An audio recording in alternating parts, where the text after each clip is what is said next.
পাগলারে সেতাই দিছে, তুমি খালি দেখবা তোমার সামনে দিয়ে ঘটনা ঘটতে যাবে, কিন্তু তুমি আর আটকাইতে পারবে না, কারণ খেলটা যখন নামছি এবার আর কোনো লাজ লজ্জা করে লাভ নাই, খেলতে হবে।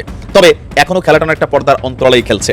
এমন একটা দিনের জন্য লম্বা একটা সময় ধরে অপেক্ষা করছিলাম যে কখন এই সুসংবাদটা দিবে। দর্শক, শেষ পর্যন্ত জয় হয়েছে।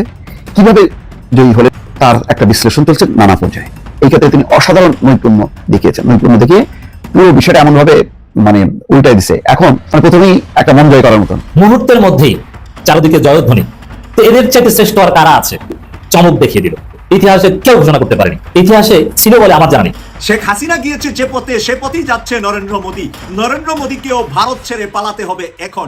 নরেন্দ্র মোদী হয়তোবা নেতাজি সুভাষচন্দ্র বসুর মতো আত্মহত্যা করবে, যার কোনো মৃত্যু দিবস থাকবে না। আত্মহত্যা করা ছাড়া, আরব সাগরে ঝাঁপ দেওয়া ছাড়া আর কোনো রাস্তা তার জন্য। এই ফজলুর রহমান বলে যে 24 সালের আজকের পরে নাকি মব সংস্কৃতি চালু হয়েছে, শেখ হাসিনা বলে নাকি এর চেয়ে ভালো ছিল। ফজলুর যদি শেখ হাসিনা এত ভালোই হয়ে থাকে, তাহলে শেখ হাসিনার আচলের মধ্যে গিয়ে বসে থাকো, তোমার বাংলাদেশে থাকার অধিকার নাই, অধিকার নাই, অধিকার নাই। আমি চাই বাংলাদেশ থেকে ফজলুরকে বিতাড়িত করে শেখ হাসিনার আচলের তলে নিয়ে অবস্থান করো। তার মতো এই ফজলুরকে বাংলাদেশের জনগণ খায় না। এই ফজলু দেখার টাইম আমাদের নাই। এই ফজলুর জন্য বাংলাদেশ স্বাধীন হয় নাই। এই ফজলুদের জন্য বাংলাদেশের রাজনীতি নয়। আপনার জন্য রাজনীতি হচ্ছে ভারতের পাচাটা এবং দালালি করা।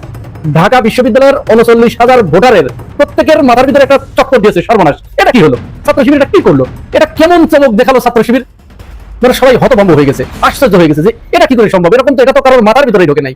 মাথার ভিতরে তো ঢোকার কথা না। আসসালামু আলাইকুম প্রিয় দর্শক, বর্তমান বাংলাদেশের রাজনৈতিক প্রেক্ষাপট বা রাজনৈতিক পরিস্থিতির উপর বিশ্লেষণ করে আপনাদের সামনে কিছু গুরুত্বপূর্ণ ভিডিও ফুটেজ নিয়ে হাজির হয়েছি।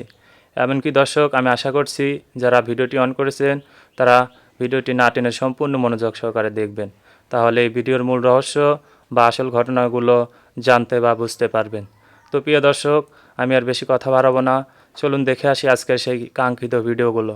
তবে তার আগে বলি, যারা এখনও চ্যানেলটি সাবস্ক্রাইব করেননি তারা সাবস্ক্রাইব করে পাশে থাকা বেল আইকনটি বাজিয়ে দিবেন, আর যারা ইতিমধ্যে সাবস্ক্রাইব করে রেখেছেন তাদেরকে অসংখ্য ধন্যবাদ।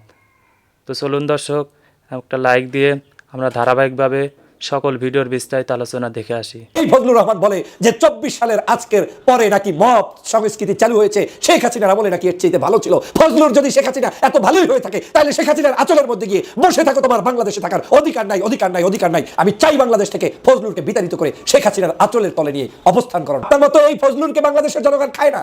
এই ফজলু দেখার টাইম আমাদের নাই। এই ফজলুর জন্য বাংলাদেশ স্বাধীন হয় নাই। এই ফজলুদের জন্য বাংলাদেশের রাজনীতি নয়। আপনার জন্য রাজনীতি হচ্ছে ভারতের পাচাটা এবং দালালি করা। ওখানে চলে যান। 24 নিয়ে কথা বলবেন না।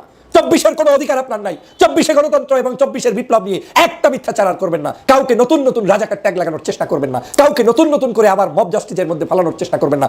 মব করেছে আপনার বোন শেখ হাসিনা, মব করেছে আপনার পূর্বসূরি আওয়ামী লীগ, মব করেছে শেখ হাসিনার উত্তরসূরিরা। আপনি তাদেরই বংশের লোক, আপনি তাদের কাছে ফেরত যান। মব নিয়ে কথা বলবেন না ফজলুর রহমান সাহেব। বাংলাদেশে কোনো মব জাস্টিস শেখ হাসিনার এই 16 বছরের চাইতে 53 বছরে কোনো আমলে কেউ কোনোদিন প্রতিষ্ঠিত করে নাই। এখনো যা করছে মব, এই মবের মূল হোতা হচ্ছে আওয়ামী লীগ। তারা টার্গেট করে এই অন্যায়গুলো করে যাচ্ছে। বাংলাদেশে আমরা বৈষম্য চাই না। বাংলাদেশের সকল রাজনৈতিক দলগুলোকে নিয়ে আমরা ঐক্যবদ্ধভাবে কাজ করতে চাই, কিন্তু এই ফজলুর রহমানরা বাংলাদেশে অনৈক্য সৃষ্টি করছে, বিভাজন সৃষ্টি করছে। আজকের 24-এর গণঅভ্যুত্থানের রাষ্ট্রের যে সকল শ্রেষ্ঠ সন্তানদেরকে বিতর্কিত করছে। ফজলুর রহমান, চোখ দুইটা কি অন্ধ হয়েছে আপনার? তাকিয়ে দেখেন আপনার পাশে। আপনাকে তো শেখ হাসিনা গ্রেপ্তার করবে না। আপনাকে তো শেখ হাসিনা অন্যায়ভাবে আপনার কি বলে ওই যে মব জাস্টিস আপনার উপরে করবে না, কারণ শেখ হাসিনারই তো আপনি পুত্র। আপনি তো শেখ হাসিনার দালাল, আপনি তো ভারতের দালাল। আপনাকে কেন সে করবে? আপনার চোখের পাশ দিয়ে দেখেন না এম ইলিয়াস আলী গুম হয়ে গিয়েছে? আপনার চোখের পাশ দিয়ে দেখেন না সাগর রুনি হত্যা হয়েছে? আপনার চোখের পাশ দিয়ে দেখেন না সালাউদ্দিন কাদের চৌধুরীকে ফাঁসির কাস্টে ঝুলিয়ে হত্যা করেছে? আপনার চোখের সামনে দেখেন না আজকের মেজর সিনহা রাশেদকে চেকপোস্টে দাঁড় করিয়ে তারপরে ওসি প্রদীপ সেখানে হত্যা করেছে? আপনার চোখের সামনে দেখেন না যে র্যাবের সাবেক মহাপরিচালক বেনজিররা কিভাবে মানুষদেরকে হত্যা করেছে, পুলিশের আইজি থাকা অবস্থায় হত্যা করেছে? চোখের সামনে দেখেন না যে বর্তমান ট্রাইব্যুনালের অ্যাডভোকেট তাজুল ইসলাম সাহেব বলছে 1330 জন মানুষকে একজন ব্যক্তি গুলি করে হত্যা করতে এবং সেখানে রক্ত ছিটিয়ে আসলে আনন্দ পেত? এগুলো কি চোখের সামনে ভেসে ওঠে না? আপনি বলছেন যে মব জাস্টিস কাকে বলে? মব জাস্টিসের কি দেখেছেন? বিপ্রজিৎ হত্যা দেখেন নাই? বিশ্বজিৎকে যে হত্যা করেছে সেটা আপনি দেখেন নাই? আপনি কি দেখেন নাই যে আবরার হত্যা হয়েছে কিভাবে? আপনি কি দেখেন নাই যে একজন নারীকে বেঁধে রেখে স্বামীকে জঙ্গলে পাঠিয়ে দিয়ে তারপরে সেই বিশ্ববিদ্যালয়ের ক্যাম্পাসে আজকের একজন নারীকে ধর্ষণ করে হত্যা করেছে, একজন নারীকে বিভিন্ন জায়গায় হেনস্থা করেছে, বিভিন্ন সমাজের মধ্যে তাদেরকে আজকে ধর্ষিত করা হয়েছে? এগুলো কি দেখেন নাই? রাস্তায় লাশ পড়ে থেকেছে দেখেন নাই? দেখেন নাই যে গত 16টি বছর কত হাজার মানুষের উপরে আক্রমণ করেছে? দেখেন নাই পাঁচিমের শাপলা চত্বরের কথা? দেখেন নাই 24-এর গণঅভ্যুত্থানের সময় 2000 মানুষকে হত্যা করা হয়েছে? এখন উচিত ছিল আপনার পরিবারের কাউকে ওই আন্দোলনের মধ্যে নিয়ে গিয়ে শেখ হাসিনা যদি বাটাম দিত, তাইলে আপনি বুঝতেন যে মব কাহাকে বলে। কিন্তু সমস্যাটা হচ্ছে আপনাকে তো সে বাটাম দিবে না, আপনাকে তো পেলে পুষে তৈরি করেছে। আর আজকের বাংলাদেশে যারা যুবকরা, যেই ছাত্র জনতা, বৈষম্যবিরোধী আন্দোলনের নেতারা দেশটাকে উপহার দিয়েছে, তাদের সাথে আপনারা এখন নতুন নতুন গল্প সাজান, নতুন নতুন তকমা লাগান, নতুন নতুন তাদেরকে দেশদ্রোহী বানানোর চেষ্টা করেন। ডক্টর ইউনূসের অ্যাকশন শুরু, কেউই রেহাই পাবে না, কারণ তালিকা রেডি করা হয়েছে। ডক্টর ইউনূস বলছেন যে কিছু মানুষের লুটপাট জাতির সামনে তুলে ধরা হবে। তো কিছু মানুষ কারা, চোখ বন্ধ করে বলা যায় আওয়ামী লীগের সাপোর্টার, আওয়ামী লীগের এমপি মন্ত্রী নেতা, অথবা তাদের সাথে কানেক্টেড প্রশাসন থেকে শুরু করে বিভিন্ন সেক্টরের মানুষ। তো উনি ক্ষমতায় আসার পর না, এগুলো এখন আপাতত প্রকাশ হবে না, কারণ এটা বাংলাদেশের ইতিহাস যে যেই সরকার ক্ষমতায় থাকাকালীন সরকারের বাটে পড়ে গেছে অথবা সরকার বাটে ফালাইতে চাচ্ছে এরকম ক্যারেক্টার ছাড়া আপনার তাদের আমলনামা সামনে আসে না। তো ডক্টর ইউনূস কি করবেন? তিনি বলছেন যে দেশের সম্পদকে কিভাবে লুটপাট করছে। আমরা ওই সিলেটের পাথর লুটপাট দেখছি, পুরা পাথর লুটপাট শেষ হয়েছে। তো আপনারা তখন দেখেন নাই, রিজনা আপাক আবার বলে যে না না এটা আমার দায়িত্ব না। তারপর আবার যখন মানে পাথরটা তো লুটপাট শেষ, আর ওই যে নারী পাথর, ভুরি পাথর আছে, তখন দেখছি সরকার আবার ওই পাথর উদ্ধারের জন্য প্রশাসনকে কাজে লাগাচ্ছে, রাষ্ট্রের টাকা খরচ হচ্ছে, এরকম আবার আছে। তবে লুটপাট কিভাবে হয় আপনি এই দৃশ্য একটু দেখা দরকার ছিল। নৌকায় বুড়া বুড়া নিছে স্যার, মাথাত করেও নিছে, অনেকে বেরিয়ে তো লইয়া গেছে, যে যেমনে পারছে। রাষ্ট্রের সম্পদ নিজের, দেশ আমার, তো ফাত্তর তো আমারই, নিছিল, কিন্তু এখন আবার ফিরতও নিচ্ছে। যাই হোক, তো তিনি বলছেন যে সেজন্য সবগুলো সংস্থাকে জোটবদ্ধ হয়ে কাজ করতে হবে, এটা আমরা জানি। তো রাষ্ট্রীয় অতিথি ভবন যমুনায় গতকালকে জাতীয় রাজস্ব বোর্ড এনবিআর এর যিনি চেয়ারম্যান আছেন, এখন সাবেক যে চেয়ারম্যান ওনারও তো দুর্নীতির খবর আছে, সরিষার মধ্যে ভূত আছে, আবার এখনকার চেয়ারম্যানের পরবর্তী সরকার এসে আবার কি বের করে, কারণ বাংলাদেশে এখন এগুলাই হচ্ছে। আর দেখেন প্রত্যেকটা সেক্টরের প্রধান যারা ছিল আওয়ামী লীগের সময়, প্রত্যেকের আমলনামা তলব করা হয়েছে। তো তিনি বলছেন যে আমাদের যিনি এখন রানিং যিনি চেয়ারম্যান আছেন, যতটুকু এই ব্যক্তি সম্পর্কে আমি নিজেও দেখছি, যখন নিয়োগটা হয়েছে, কেরিয়ার বা ওনার এক্স লাইফ মনে হয়েছে মোটামুটি সৎ মানুষ। আশা করি ওনার সম্পর্কে ইন ফিউচার কোনো রকম কিছু বের হবে না। তো যিনি আছেন মোহাম্মদ আব্দুর রহমান খান এবং এনবিআর এর কেন্দ্রীয় গোয়েন্দা সেল সিআইসির মহাপরিচালক আহসান হাবিব, তাদের সাথে ডক্টর ইউনূসের একটা বৈঠক ছিল, সেখানে তিনি নির্দেশনা দিয়েছেন কড়াভাবে। তো বলা হচ্ছে যে বাংলাদেশ থেকে অর্থ পাচার করে পৃথিবীর বিভিন্ন দেশে গড়া প্রায় 40,000 কোটি টাকার সম্পদের সন্ধান পাওয়া গেছে। কত হাজার? 40,000 কোটি টাকা। চলতি বছরের জানুয়ারি থেকে এই পর্যন্ত 5টি দেশের 7টি শহরে অনুসন্ধান চালিয়েছে। এই এখন কারা চালিয়েছে? সম্ভবত ওই গোয়েন্দা সংস্থা সরকারের। তো এই তথ্য পাওয়া গেছে। তো বিস্তারিত জানার পর প্রধান উপদেষ্টা বলেন, অর্থ পাচারের সাথে জড়িত ব্যক্তিদের চিহ্নিত করে আইনের আওতায় আনো। আর এর জন্য দুদক, সিআইসি, পুলিশের সিআইডি, অন্য যত সংশ্লিষ্ট কর্তৃপক্ষ আছে সকলকে সমন্বয় করে উইদিন এ শর্ট টাইম এই তালিকা যথাযথ ব্যবস্থা গ্রহণ করতে বলা হয়েছে। ইভেন বলছেন এমন দৃষ্টান্ত স্থাপন করতে হবে কেমন, যাতে ভবিষ্যতে কেউ দেশের সম্পদ লুট করে বিদেশের সম্পত্তি তৈরি করতে না পারে। তো আমার মনে হয় লাইনটা একটু বড় করা যাইতো, ভবিষ্যতে যেন কেউ দেশের সম্পত্তি লুট না করে, ভবিষ্যতে দেশের সম্পদ লুট করে বিদেশের সম্পত্তি তৈরি করতে না পারে। তো দেশেও তো অনেকে স্যার সম্পদ লুট করে সম্পত্তি তৈরি করে, ছোট ছিচকা চোর আছে স্যার, আপনি তো অনেক বড় মানুষ হতে তাদের খবর জানেন না, বাট গণমাধ্যম পড়বেন, ফেসবুক দেখবেন, গুজবের পাশাপাশি অনেক নিউজ আসে। এই যে ধরেন পাথর লুটেরারা, এগুলো কিন্তু আমাদের দেশীয় লুটপাটকারী, পাথর নিয়ে ক্রাশার মেশিনে ভাঙাইয়া, সেখানে জামাত নেতার মেশিনও বাড়িছে, বিএনপি নেতা বরখাস্ত হয়েছে, আবার জামাতের ইউনিয়ন চেয়ারম্যানের নামও আসছে। স্যার আমরা কিন্তু আসি, দেশীয় লুটপাটকারী আসি, তবে এই পাথর বেচা তো আর বিদেশ টাকা পাঠানো যাবে না, কোন রকম ধরেন লেবার টেবার খরচ দিয়া, তারপরে কিন্তু হয়। এই দেখেন পদ্মা সেতু নাটবল্টু খুলে ফেলে, ওই জায়গার নাটবল্টু নাই, সরকার লাগায়, পথচারী পারাপার। এই যে লুটের আমরা আসি, আমাদেরও একটা ব্যবস্থা করতে হবে দৃষ্টান্তমূলক, যে যেখানে যে নাট খুলছে তার আঙ্গুল সেখানে ঢুকে দিয়া এই নাটের কাজ করতে হবে। দুইটার এরকম ঝুলাই দিলে বাকিরা বন্ধ হয়ে যাবে। পথচারী পারাপারে যে সিঁড়ি তুলে নিয়ে যায়, তারে লক করে ওইখানে বসা যান, তার পিঠে 3 দিন মানুষ পারাক, মানে নিচে নরম জিনিস দিতে হবে যেন নারী বুড়ি বেন না হয় আর কি, পিঠের উপরে যেন সিট দেওয়া যেতে পারে। টেকনিক আছে আমার কাছে। তো এরকম দিয়া দিলে কি হবে, ভবিষ্যতে সরকারি কোনো সম্পত্তিতে এই দেশীয় লুটেরারা হাত দিতেও কিন্তু ভয় পাবে। দেখেন প্রত্যেকটা সরকার রাষ্ট্রের সৌন্দর্য বর্ধনে অনেক কাজ করে, কিন্তু চোরেরা খুললা লয়া জায়গা। তো দেশীয় বিদেশি লুট তো লুটি, রাষ্ট্রীয় সম্পদ লুট, এগুলা বন্ধ করতে হবে। শেখ হাসিনা গিয়েছে যে পথে, সে পথেই যাচ্ছে নরেন্দ্র মোদী। নরেন্দ্র মোদীকেও ভারত ছেড়ে পালাতে হবে। বারবার পাকিস্তানের সেনাপ্রধানকে কেন ডোনাল্ড ট্রাম্প ডাকছেন, আবারও কেন ডোনাল্ড ট্রাম্পের সাথে দেখা করার জন্য পাকিস্তানের সেনাপ্রধান যাবেন। প্রিয় দর্শক, সেই কারণে আজকে বলছি যে অন্যের ঘাড়ে আপনি অনেক দিন চড়েছেন, এবার আপনার ঘাড়ে অন্য কেউ চড়বে। এটাই পৃথিবীর নিয়ম।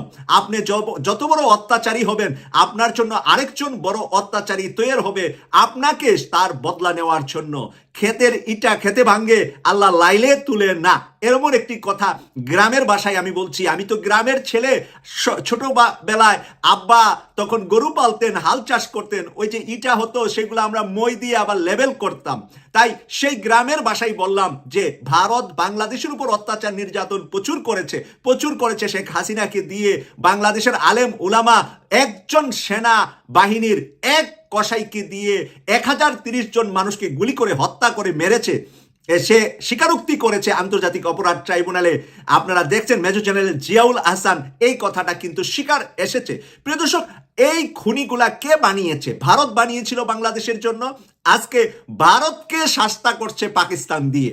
পাকিস্তান দিয়ে একবার কি করলো, রাফেল সহ 5টি যুদ্ধ বিমান ধ্বংস করে দিল এবং কয়েক হাজার তাদের সেনাবাহিনী কিন্তু উড়িয়ে দিয়েছে। কাশ্মীর এর প্রত্যেকটা চেকপোস্ট উড়িয়ে দিয়েছে পাকিস্তান। সের পরে এখন আবার নতুন করে যারা আগে যুদ্ধ বন্ধ করলো, সিলিন্ডার করলো, সেই ভারত এখন হুমকি ধুমকি দিচ্ছে পাকিস্তানকে। পাকিস্তান নীরবে কি পাওয়ার নিয়ে আগামীতে ভারতকে ধরলে ভারতের অবস্থা কি হবে বোঝার জন্য আমার 10 বছরের ছেলেও যথেষ্ট বলে আমি মনে করি। আপনারা যারা নাবালক আছেন তারাও বুঝতে পারেন যে ভারত যদি আরেকবার পাকিস্তানের সাথে টাক্কর দেয় তাহলে পাকিস্তান ভারতকে খান খান খান খান করে নরেন্দ্র মোদী হয়তোবা নেতাজি সুভাষচন্দ্র বসুর মতো আত্মহত্যা করবে, যার কোনো মৃত্যু দিবস থাকবে না। দুজন মানুষের পৃথিবীতে মৃত্যু দিবস নাই। একজন হলেন ভারতের সেনাপতি নেতাজি সুভাষচন্দ্র বসু, একটি যুদ্ধে পাকিস্তানের সাথে হারার পরে সে আত্মহত্যা করেছিল, তার কোনো মৃত্যুবার্ষিকী নাই। আরেকটি হলো হিটলার, যার কোনো মৃত্যুবার্ষিকী নাই, সে সারা ইউরোপ দখল করে ফেলবে, সর্বশেষ সে কোথায় আত্মহত্যা করছে কেউ জানে না, তার কোনো মৃত্যু দিবস পৃথিবীতে নাই। তারপরে 3 নাম্বার জন হয়তোবা নরেন্দ্র মোদী হবে, যে আত্মহত্যা করা ছাড়া, আরব সাগরে ঝাঁপ দেওয়া ছাড়া আর কোনো রাস্তা তার জন্য আমেরিকা প্লাস পাকিস্তান প্লাস তুরস্ক প্লাস চায়না, এরপরে আমরা বাংলাদেশ আছি হাততালির জন্য। ডাকসু নির্বাচনের জন্য বাংলাদেশ ইসলামী ছাত্র শিবির ঢাকা বিশ্ববিদ্যালয় শিবিরের প্যানেল ডিক্লেয়ার করেছে। মুহূর্তের মধ্যেই শিবিরের প্যানেল হিট, চারদিকে জয়ধ্বনি। তো এদের চাইতে শ্রেষ্ঠ আর কারা আছে? এরাই তো জিতবে। ঢাকা বিশ্ববিদ্যালয়ের শিক্ষার্থীরা মেধাবী এবং বিচক্ষণ, বিবেক সম্পন্ন। এবার ভোট চুরির কোনো সুযোগ থাকবে না। শিবির প্যানেল ডিক্লেয়ার করেই বুঝিয়ে দিয়েছে যে তারাই জিততে যাচ্ছে। কোনো কনসিডারেশনে এর চাইতে ভালো প্যানেল কেউ দিতে পারবে না। দর্শক, শিবির প্যানেল ঘোষণা করবে এটা একদিন আগে থেকেই মিডিয়া জেনে গিয়েছিল। আজকে দেখলাম শিবিরের প্যানেল নিয়ে যে মিডিয়ার উচ্ছ্বাস, শিবিরের নেতাকর্মীরা সিনেট ভবনের সামনে যাওয়ার সাথে সাথে লাইভ শুরু। আমি কয়েক ঘন্টা যাবত দেখলাম যে বাংলাদেশে মনে হয় আর কোনো ঘটনাই নাই যে শিবির ডাকসুতে প্যানেল ঘোষণা করবে এটা ছাড়া। একটাই খবর যে ডাকসুতে শিবির প্যানেল ঘোষণা করতে যাচ্ছে। এই নুরুল ইসলাম সাদ্দাম এসেছে, এই সাদিক ক্যাম্প ঢুকেছে, এই ফরহাদ এসেছে, এই ছাত্রী সংস্থার অমুক নেত্রী এসেছে, শাকওয়াত জাকারিয়া এসেছে, এ আবার কে, সে আবার কে, মহিউদ্দিন এসেছে।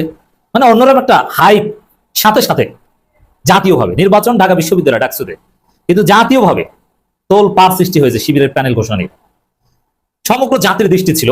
আমাদের এই আলোচনার দর্শক শুধু ঢাকা বিশ্ববিদ্যালয়ের শিক্ষার্থীরা না, সাধারণ জনতা যারা ডাকসু শিবির নিয়ে আগ্রহ প্রকাশ করেন তারাই বেশি, যারা ঢাকা ইউনিভার্সিটির সাথে রিলেটেডও না তাদের জন্য বলছি। সমগ্র জাতির দৃষ্টি ছিল শিবির কেমন প্যানেল ঘোষণা করে, কারা থাকে দেখি, তাদের কোয়ালিটি কি, তাদের যোগ্যতা কি, ঢাকা বিশ্ববিদ্যালয়ে তাদের কন্ট্রিবিউশনটা কি। ঢাকা বিশ্ববিদ্যালয়ের প্রায় অর্ধেক শিক্ষার্থী নারী, এখানে নারী শিক্ষার্থীদেরকে কিভাবে অ্যাকোমোডেট করে।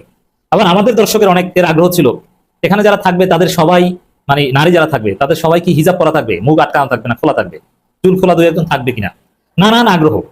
অমুসলিম থাকবে কিনা, নানান প্রশ্ন। কিন্তু শিবির চমক দেখিয়ে দিল।